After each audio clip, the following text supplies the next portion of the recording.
नमस्कार। ज्योतिष शास्त्र में श्रद्धा और विश्वास रखने वाले सभी जातकों का पारलौकिक जगत चैनल में बहुत बहुत स्वागत है। 13 फरवरी प्रातःकाल 4:21 पर ग्रहों के राजाधिराज भगवान भुवन भास्कर राशि परिवर्तन करेंगे और मकर राशि से कुंभ राशि में गोचर करेंगे।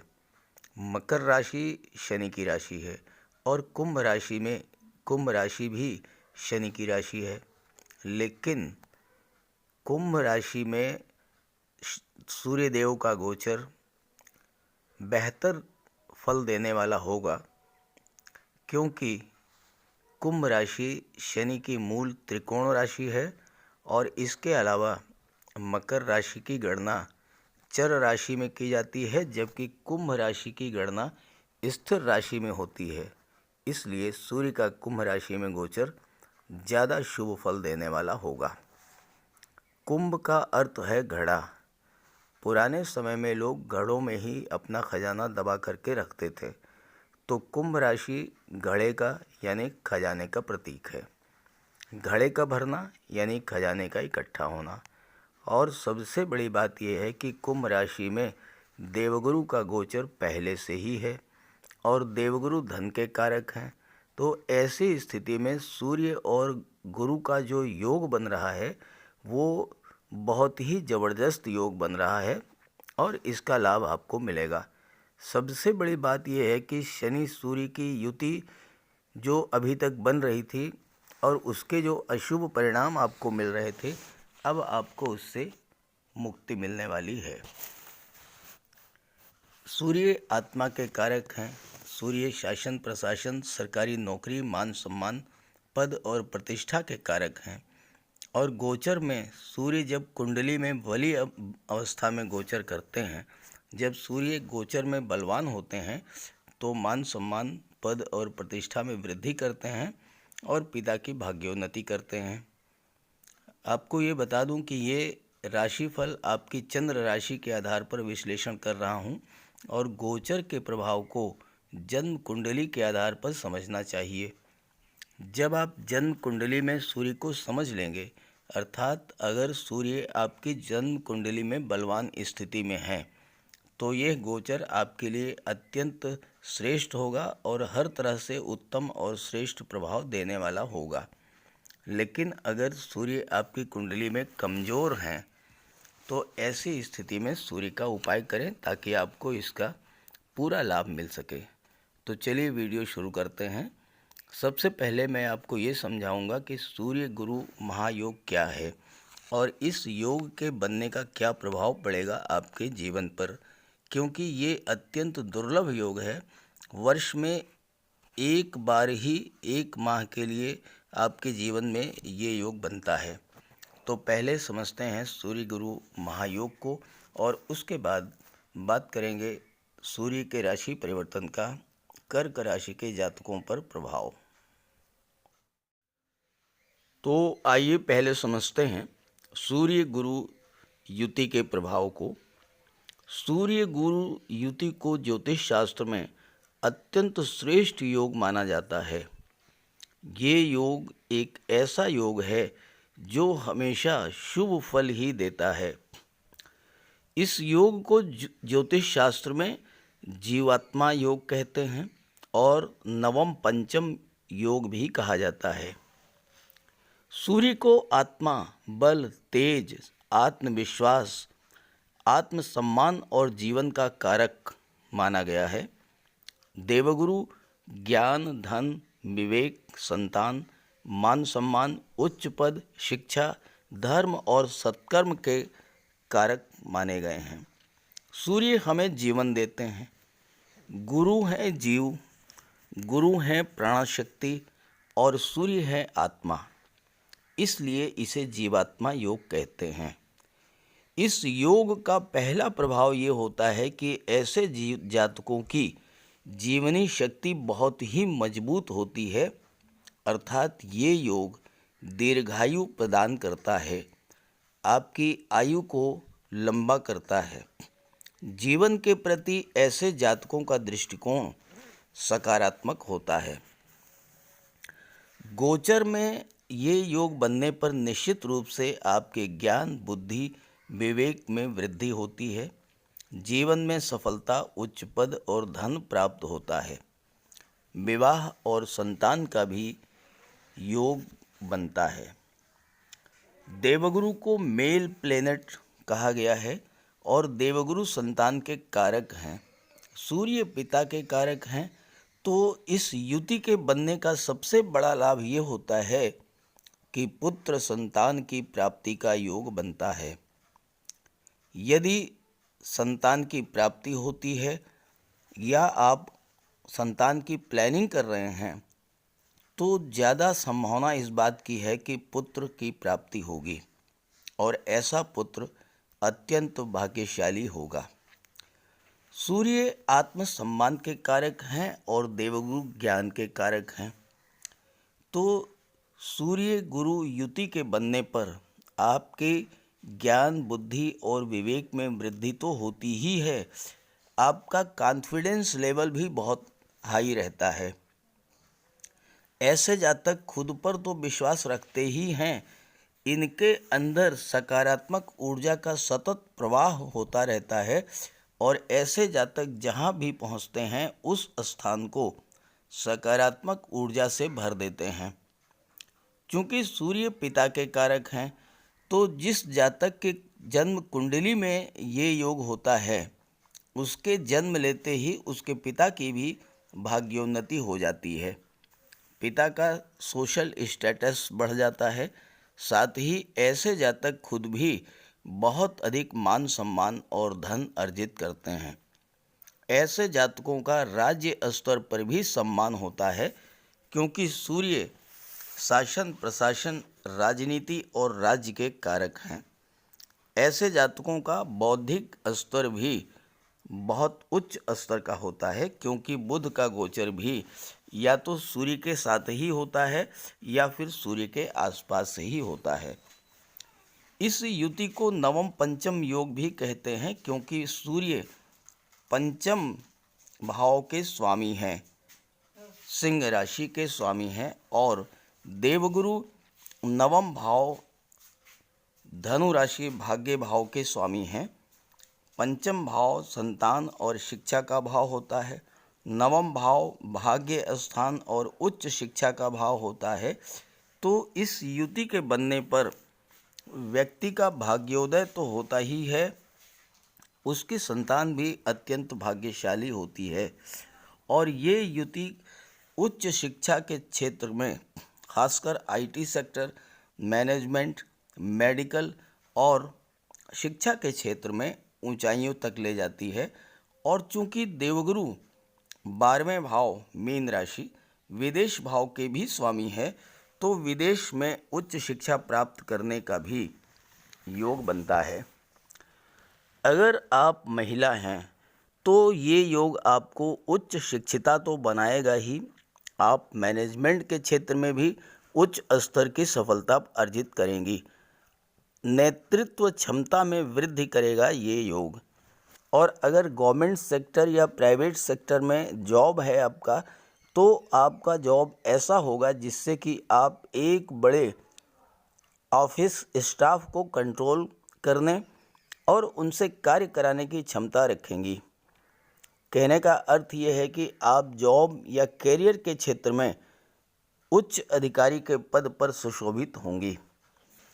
ऐसी महिलाएं जिनकी कुंडली में सूर्य गुरु योग बनता है उन्हें ज्वेलरी इकट्ठा करने का बहुत बड़ा शौक़ होता है, महंगी चीज़ें इकट्ठा करने का शौक़ होता है और ऐसी महिलाएं अपने मायके और ससुराल दोनों ही जगह मान सम्मान प्राप्त करती हैं और कार्यस्थल पर भी इनका सम्मान होता है। अब आप ये समझें कि किन स्थितियों में ये योग सर्वश्रेष्ठ फल देता है। तो सूर्य एकादश भाव में अति विशिष्ट कारक होते हैं, दशम भाव में दिग्बली होते हैं, गुरु पंचम और नवम भाव में अति विशिष्ट कारक होते हैं और लग्न में दिग्बली होते हैं। इसके अलावा देवगुरु द्वितीय, पंचम, नवम, दशम और एकादश भाव के कारक भी होते हैं।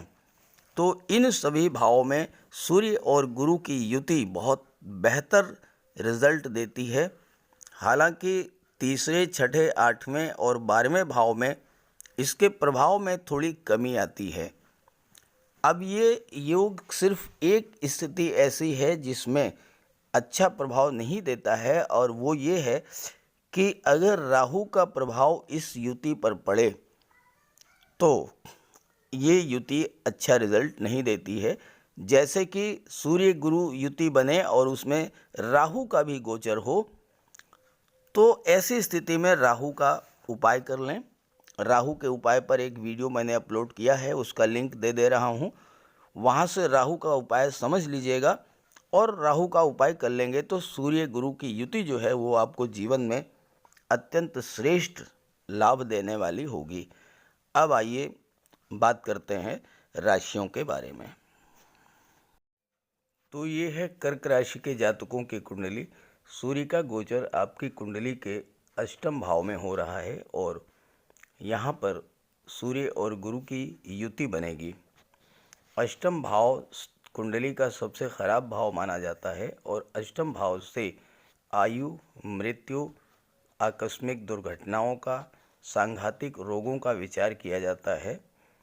और साथ ही साथ अष्टम भाव से ज्योतिष, धर्म, अध्यात्म और पराविज्ञान का भी विचार किया जाता है। रिसर्च का भी विचार अष्टम भाव से किया जाता है। सूर्य को अष्टम भाव का दोष नहीं लगता, जबकि देवगुरु अष्टम भाव में दैवी सपोर्ट दिलाते हैं। अर्थात अगर आप पर किसी प्रकार की कोई परेशानी, कोई विपत्ति आने वाली होती है तो देवगुरु उसे अपने ऊपर ले लेते हैं और आपको बिल्कुल सुरक्षित निकाल लाते हैं।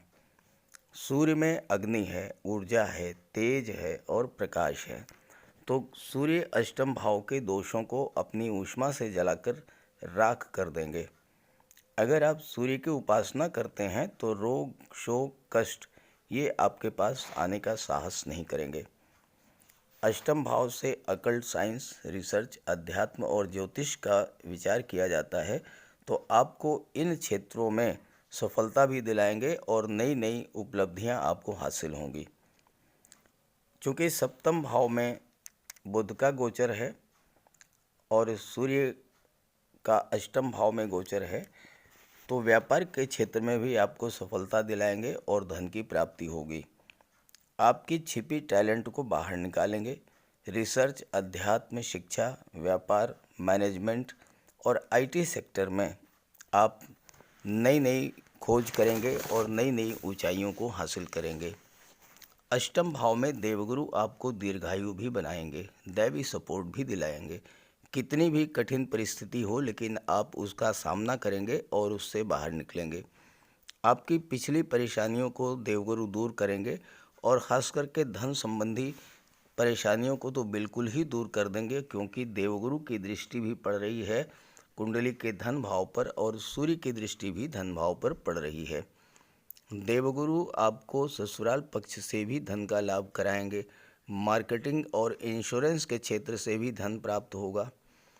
चूँकि देवगुरु ज्ञान, धन, बुद्धि के कारक हैं, तो ज्योतिष, रिसर्च, अध्यात्म के क्षेत्र में नई नई उपलब्धियां और धन आपको प्राप्त होगा।